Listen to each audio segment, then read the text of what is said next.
I'm going to start talking about email marketing today. It's a series, and I'm going to cover small aspect of it. And some of you guys are obviously new and maybe signed up after I sent the email, in which case, obviously, you didn't get it because we didn't have your email in the database.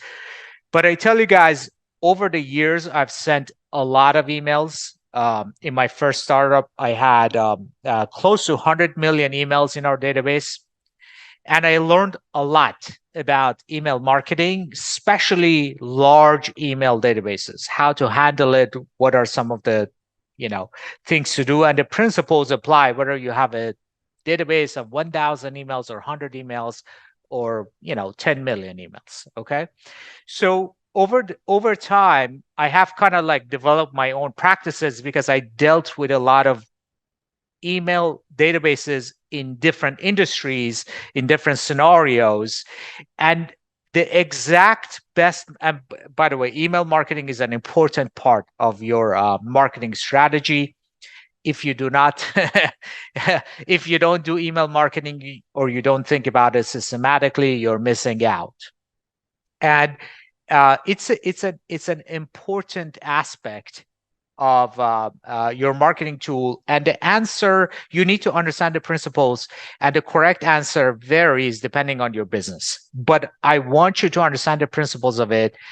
And I'm going to give you guys my version of it, like how I think about it, sort of to simplify it and allow you to give you the tools and understanding to be able to do effective email marketing. Okay.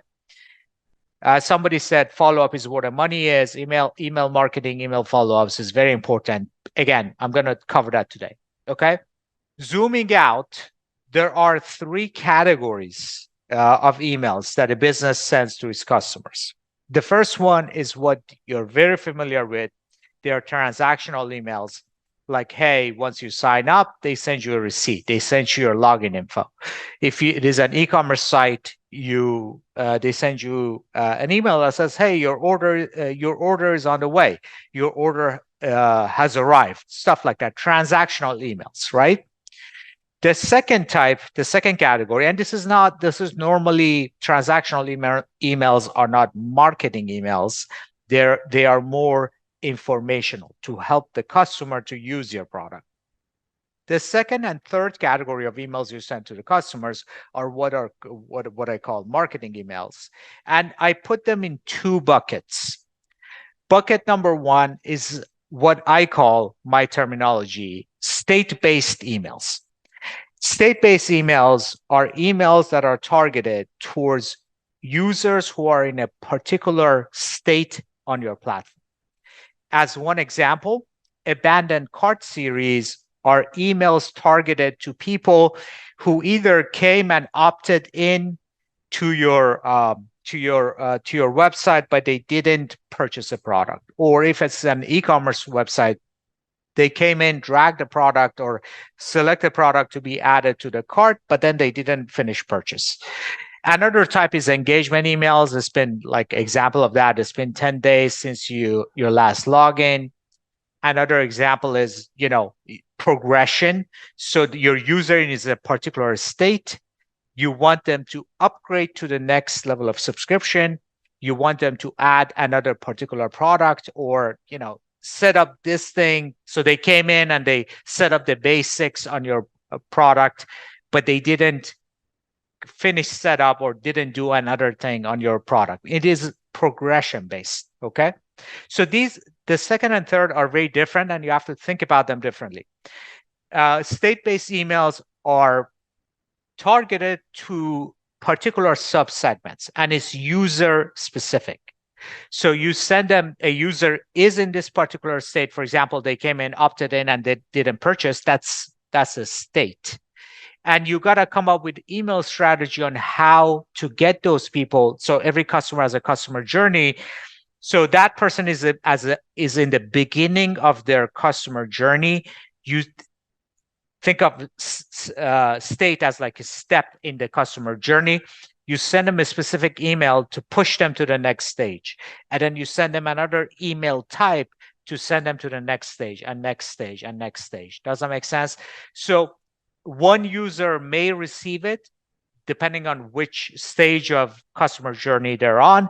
The other user might be in a different stage of their customer journey, and they get a different email or don't get it at all. Okay. The third type is what most people refer as marketing emails. And it's also a marketing email. It's just like a different category in my book. It's called broadcasts. Okay. Broadcasts go to your entire email database or a subsegment of it, a large subsegment a lot of times. Okay. And there are different types, and I'm going to cover these in future lectures. And also we're going to release some tools for these as well. The first type is newsletter. The term newsletter is a little bit overused. I have a specific definition of a newsletter email. It's not like, oh, whatever you send to your users is a newsletter. No. Newsletters, I define it as something that ties to an external news, something that has happened in the outside world, like a trend or an event that happened today or what have you, and then ties back to your product. Okay. So if you're, for example, let's say you have a supplement company and has a particular product, a new research comes out or a new thing or something happens in the health space, you take that news, okay, and you tie it to your product. It's very specific. Okay.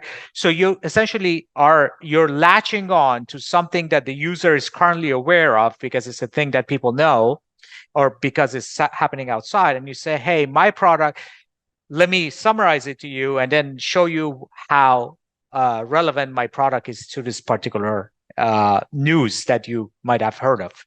That's what I call newsletters. Different people call it different things. I use very precise terms. And to me, that's a newsletter. Okay. Another one is new feature announcements. For example, the very broadcast that I sent you guys that, okay, we've released this particular feature, the email app on our platform is a new feature announcement. Okay. We blast everybody. Okay. Our product has improved. We've added this thing. If it is like a e-commerce store, it's essentially kind of like a broadcast that says, hey, we added this particular category. Or it could be also a promotion, Black Friday event, blah, blah, blah. We added this particular promotion.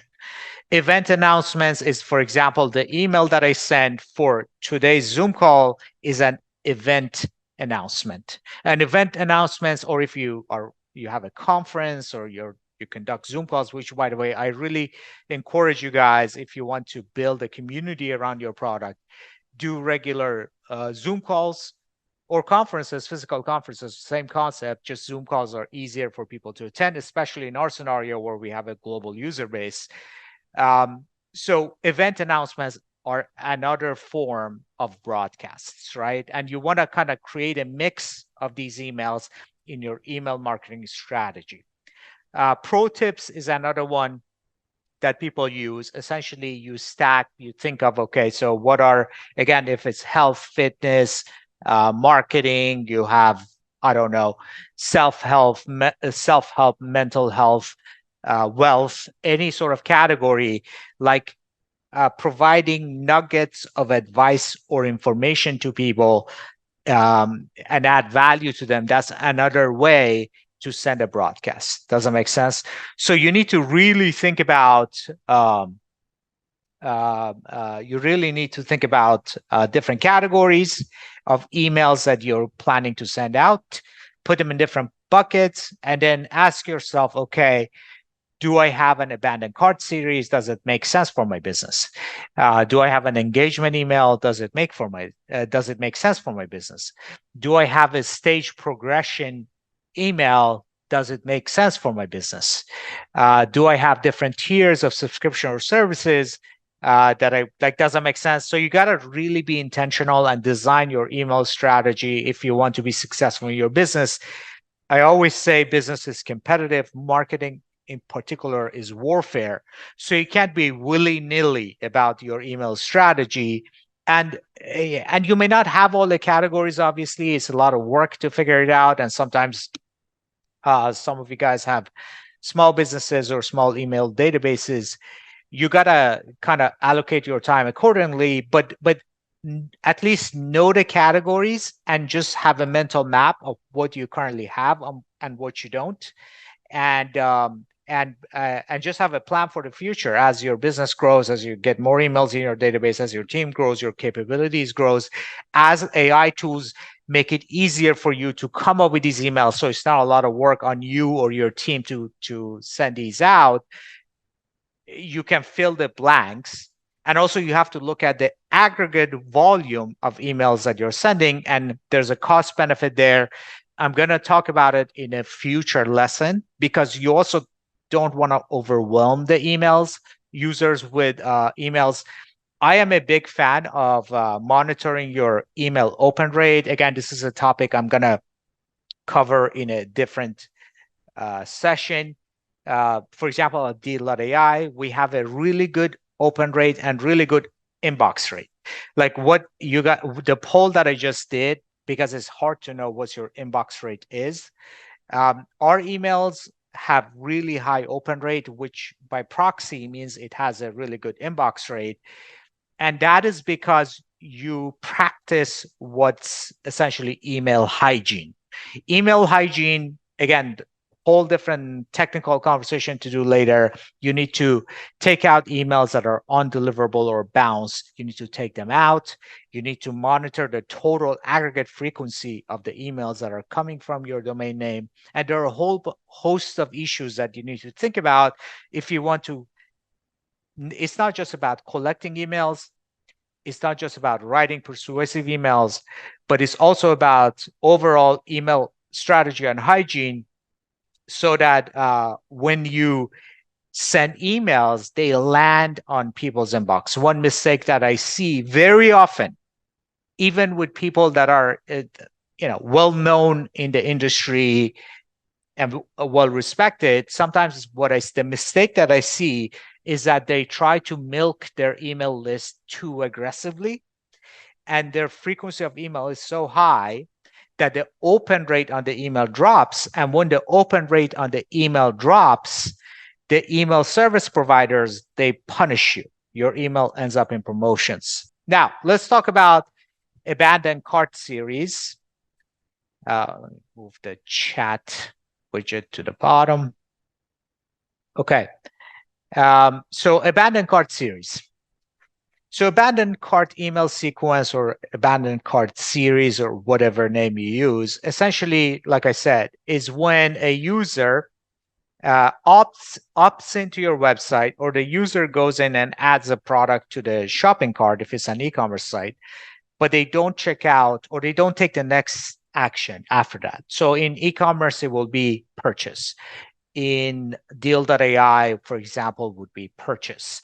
If you have a lead capture scheduling sequence, like essentially you capture lead and then you have them schedule a call with the sales team, or if whatever is the next action, they take the first step, so you have their email, but they don't take the second step. They kind of abandon for whatever reason. Okay, so it is highly recommended. It's like low-hanging fruit to lift your conversion and ROI. It is highly recommended to implement an email sequence for these users. It's called abandoned cart series. It lifts your conversion. However, this is important, and I see this, a lot of people do this wrong. The lift from these emails, while helpful, meaning it gives you a lift, and the amount of lift is really different per product. If I go back to my experience, you're talking about 5% lift, sometimes 10% lift. Okay, there is a lift, but the lift is not life-changing. Okay, so, and there's a downside. You need to do pro and con cost benefit analysis. So every email, so if you have a very long email sequence, I've seen people that have 50, 100 emails as their email sequence. what you get the majority of the benefit, 80-20 rule, Pareto principle.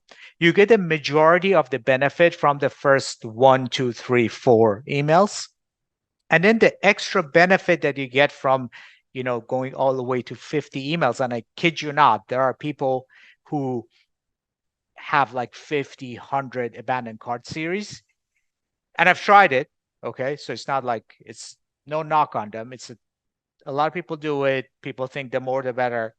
The truth is the incremental benefit you get from it is low.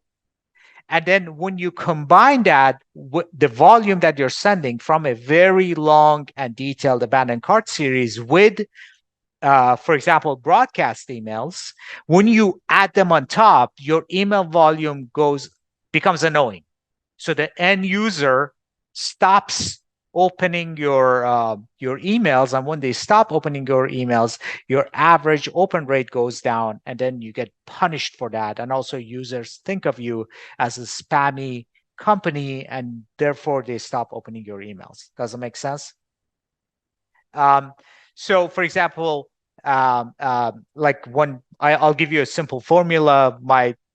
What I kind of think is the sweet spot is, but high level, you want to use judgment. Again, it's a little bit different business to business, and you want to test it a little bit to see what works, what doesn't. I give you guys a starting point, and our tool will generate it. Depending on the nature of your business, you can go up or down, a little bit more aggressive or less aggressive from the formula I'm about to tell you. But you got to be conscious about it. Intentional about it. You don't want to just say, hey, the more the merrier, because it's not. You have going back to my previous slide, you have other types. So just because your abandoned cart series ends after 5 days doesn't mean that email in the database all of a sudden became useless. You can have news related events that have higher, because they're relevant to something that in the consumer's consciousness, they have higher open rate, and that is how you pick up those people who didn't come through your abandoned cart series. Or another one is like you can have promotions, you can have new feature announcements, you can have events. So there are different ways to hit your email database. Don't be, I guess, if I want to summarize what I'm saying, is that abandoned cart series is kind of like basic and you have to have it. Okay. But don't expect miracles from it, and definitely don't overdo it, because there are other ways to contact the customer that are more efficient. And by overdoing your abandoned cart series, you're kind of you're becoming a spammy company all of a sudden, and you're taking away from other ways that you could have communicated with your customer more effectively. The question is this: I have an email sequence that is firing automatically for people who joined like 4 days ago, and I have a 5-day email sequence, which our tool will generate. I'll show you in a second. They signed up 4 days ago. They're still in my email sequence. Now today I'm sending a broadcast. Should I exclude those people or not? Okay. The answer is, if you want to be super nuanced, sure, go ahead and do that. I don't. It's just for simplicity. But you can say, okay, only send my broadcast to people who have signed up before 5 days ago, like hit the entire database with a promotion or a newsletter or a promo email, but exclude people that are within my email sequence period. Okay, you can do that. There's nothing wrong with that. I just like simple. I like to do, in general in business, I try to do 80-20 rule. So there's a cost with trying to accommodate for every little thing. Okay. And it just makes the system complex. And you can accomplish 80% of the benefit, the spirit of what you're trying to do, with simple systems. So I kind of stack them on top. And yes, sometimes people who have signed up 3 days ago, they get an abandoned cart series email, and they get a newsletter same day. It's not too bad. If you do that systematically, like the same person gets many, many, many emails, like some people do, is a mistake. Okay, there's a sweet spot on the frequency of emails you want to send. It's not, if it's short and it doesn't, it makes your simple make your system simple, it's okay.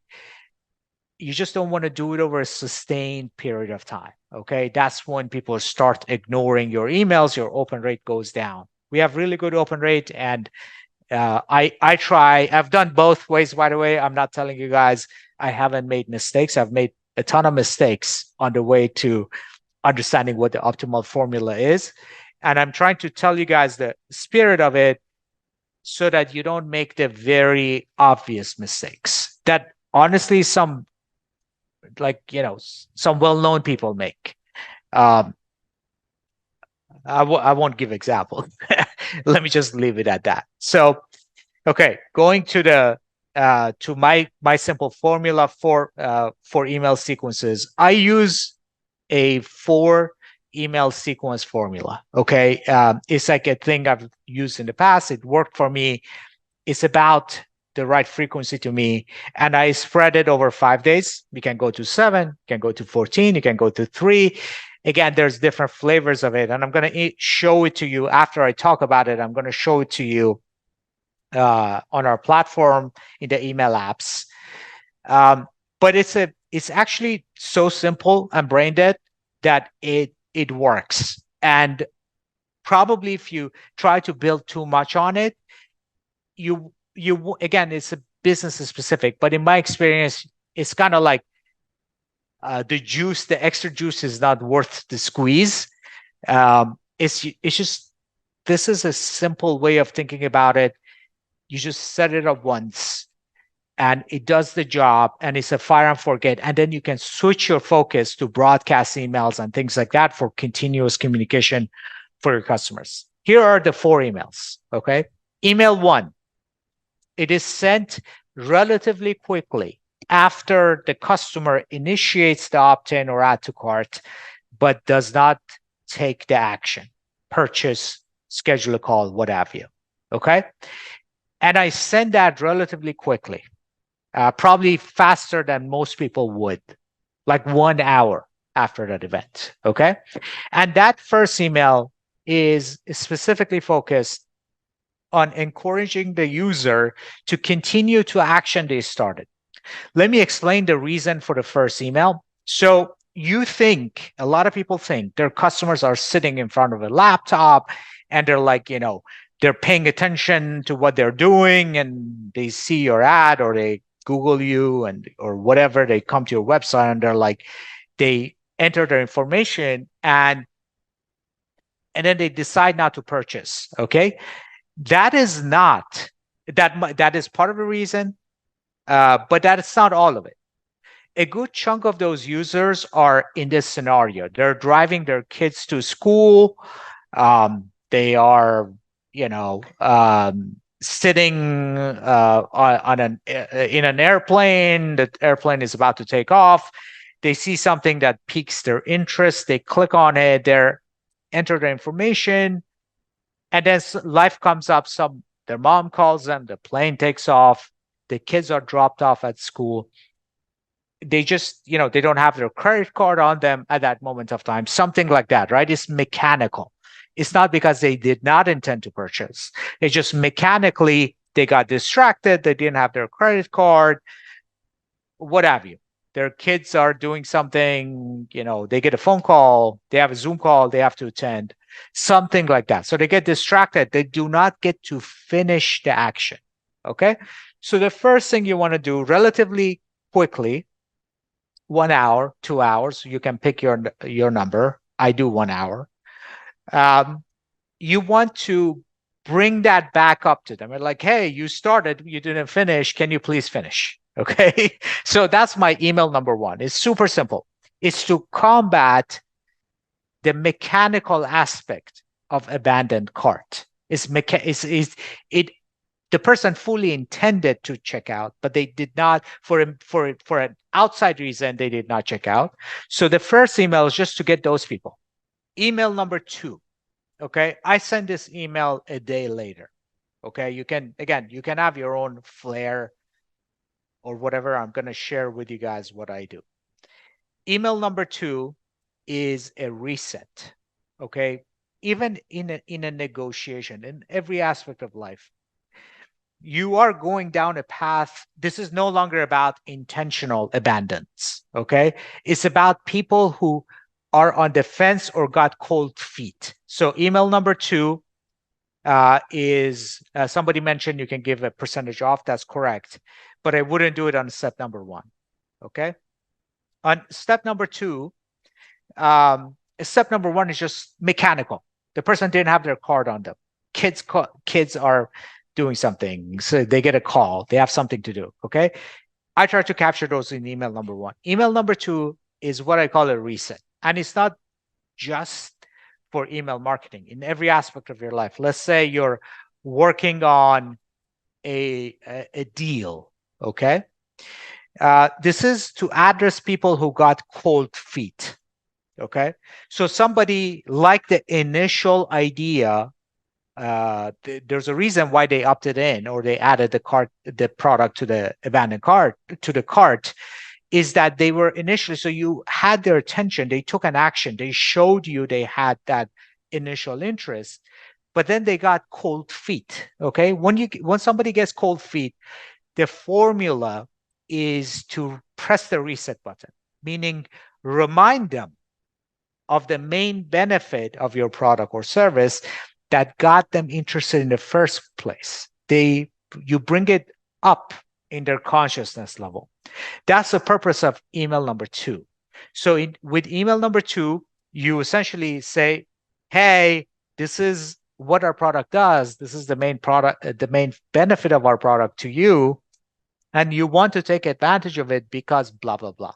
Okay. So essentially what you're doing is that you're repeating what got them excited to take that initial step to begin with. And this is not just email in everything. Once people get cold feet, you press the reset button. If you remember that one thing, it will help you in many different things, including email marketing. Customers getting cold feet, partners getting cold feet, um, a deal is falling through, cold feet. Press a reset button. Remind them. Just go back to the basics.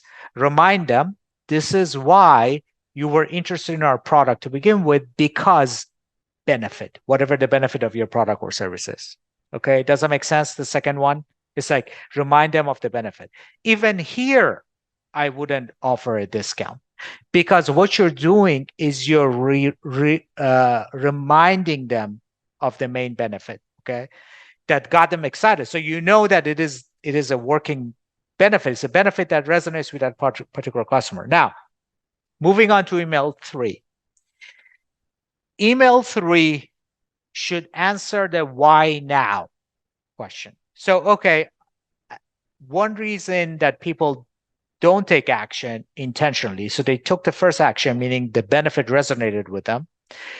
In email number 2, you reminded them of the benefit, but they're like, I'll do it next week. I'll do it next month. I'll do it later. Okay. That is another reason why people don't complete action.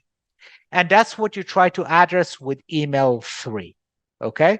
In email 3, which is like send it 3 days later. In our machine, a deal.ai gives you 1 hour, 1 day, 3 days, and 5 days. So it creates 4 emails for you. Email 1, email 2, email 3, email 4. 1 hour, 1 day, 3 days, 5 days. You can modify it however you want, but that's what the system generates. In email 3, you tell them, listen, the time to take action is now. And this is why. Okay. So this is where you can put a discount if you want to. In general, I don't like to put discounts in abandoned cart series, but different people have different opinions. This is where you can implement it. Now, email 4 is where you go to close it, what I call the closeout. It's final call, closeout, whatever you want to say. It's like last call. I'm not going to remind you about this anymore, but this is the final reminder or whatever is the language. Okay. So email 1, take unintentional abandoned carts. Try to capture them. Continuation of the action, you don't need to persuade too much. Email 2, press the reset button. Remind them of the main benefit. Email 3, why now? Email 4, close out. And that's the end of a sort of like what I can say 80-20 rule of email sequence formula. That's the end of it. Okay. Now I'm going to switch to our tool. This is Emails app, and we rolled out our first type of email. We're going to roll out other types of email here. There's currently only one option, abandoned cart sequence. But as we add more email types, they will show up in this dropdown, and you can change the type of email that you want the system to generate. I'm going to put one example myself. Just put the URL of your landing page, website, checkout page, what have you, and let the system analyze it. It takes about a minute. And I'm going to also ask you guys to put some URLs, and we're going to do it together, look at the results real quick. So I essentially just put the URL. Our engine went and read the website, created a description. You can add whatever you want here. Right now, there's only one option, abandoned cart. You can change the tonality, you can change the length, you can change the CTA. In this case, it's purchase, or you can go to advanced options, and you have a whole lot of options, including, the words you want to include, emojis. Some people like emojis in emails. I'm not a big fan of emojis, just so you guys know. So our default is off because I'm not a big emoji in email or whatever fan. But if you are, and some people are, just click on advanced and click on emoji, turn it on. It will incorporate emojis into your email. And do you want to mention the price and not, persuasiveness, all the things you can change in the advanced options. For this particular case, I just put the URL, and literally everything is default. I click create email, and it takes about 3 minutes to generate a sequence of 4 emails. Okay. And you can click it, you can rate it and create it multiple times. If you want to iterate, I'll show you guys how. It's going to get 3 minutes. So I'm going to maybe answer some questions for you guys in the meantime. What if I don't have a website yet? Well, if you don't have a website, probably that's the first thing you want to focus on, Lindy.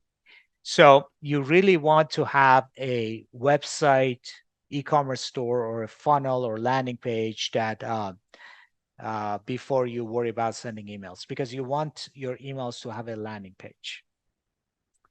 So the AI creates a kind of, yes, that's here, it just created it. So sequence 1, the first iteration, email 1, sent 1 hour later. This is, by the way, generated just based on the URL. I did nothing else. 1 hour later, first step, you took the first step. So this is encouragement. Email 1, you can see sent 1 hour later. It essentially tells them, don't miss the opportunity, continue with your action. Email number 2, transform your life with MentorBox. Email number 2 is benefit oriented. Okay.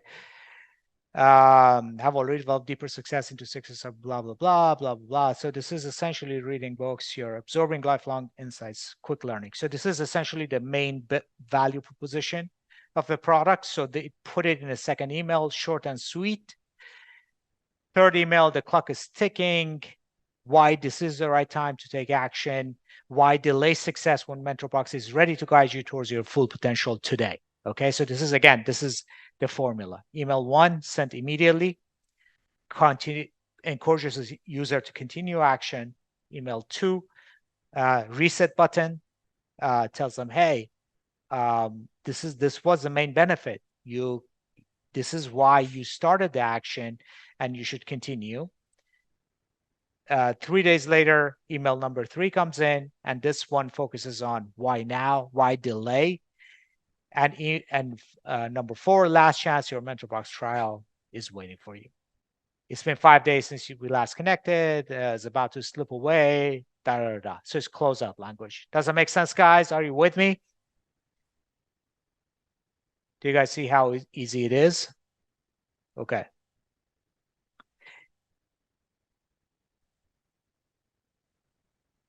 Okay, good.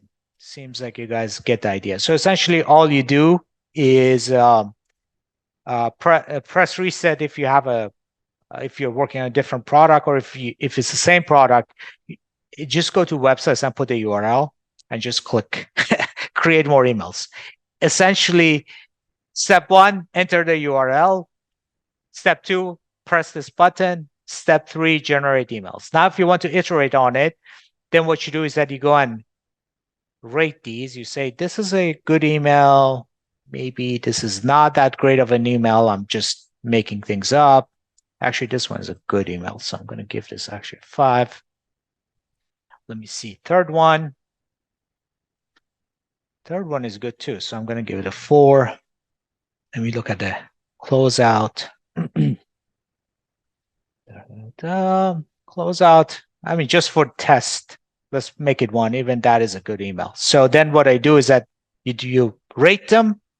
Then you click this one more time, and it gives you a different sequence based on another sequence of 4 emails based on the feedback you just provided.